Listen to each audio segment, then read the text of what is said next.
सुपीनाथ महाराज शिवसंस्थान व अरबळी भजन मंडळांच्या वतीने 100 वर्षापूर्वीपासून सुरू असलेली परंपरा येथील नवपंचम कार्यकर्ते व उपस्थित नागरिकांनी पार पाडली। दरवर्षीप्रमाणे यंदाही मुंडगाव येथील सुपीनाथ महाराज व शिवसंस्थानच्या वतीने नागपंचमी निमित्तानं सुपीनाथ महाराज मंदिरातून नागदेवतेची मिरवणूक काढण्यात आली।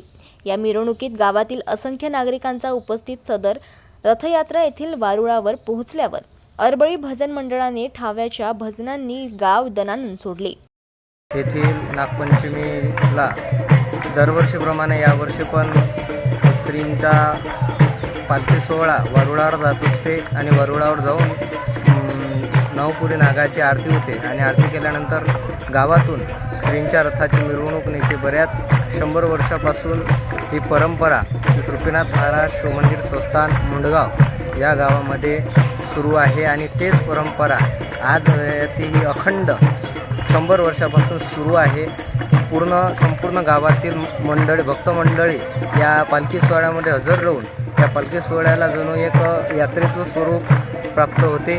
तालुका गोडीला खुला सुपीनाथ महाराज सदस्य नागपंचमीचं मी सर्व गावकरी मंडळी व सर्व विश्वस्त मंडळींना माझ्याकडून माझ्या कुटुंबाकडून शुभेच्छा देतो। सुपीनाथ महाराजचा मागील 10-15 वर्षाबद्दल सचिव होतो।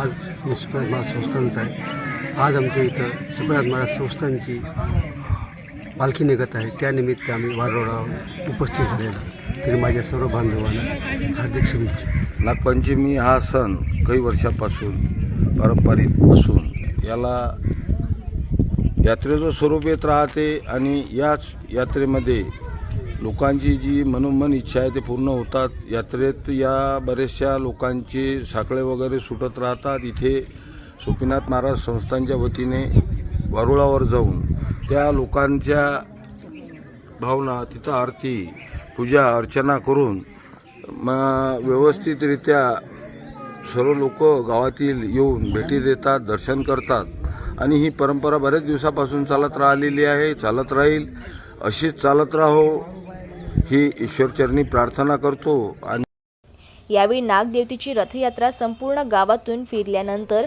सायंकाळी या रथयात्रेची सांगता सुपीनाथ महाराज कार्यक्रम करण्यात येणार आहे। ही परंपरा गेल्या 100 वर्षापूर्वीपासून सुरू असल्याचे येथील ज्येष्ठ व सुजाण नागरिकांनी सांगितले व पंचमीच्या दिवशी मोठ्या प्रमाणात भंडारा देण्यात येत असल्याचे या नागरिकांनी सांगितले। सदर नागपंचमीच्या दिवशी अरबळी मंडळाच्या वतीने ठाव्याच्या भजनांनी गावकऱ्यांना नागपंचमीची आठवण करून दिली जाते। जनमत लाईव्ह न्यूजसाठी अकोटमधून देवानंद खिरकर यांची रिपोर्ट।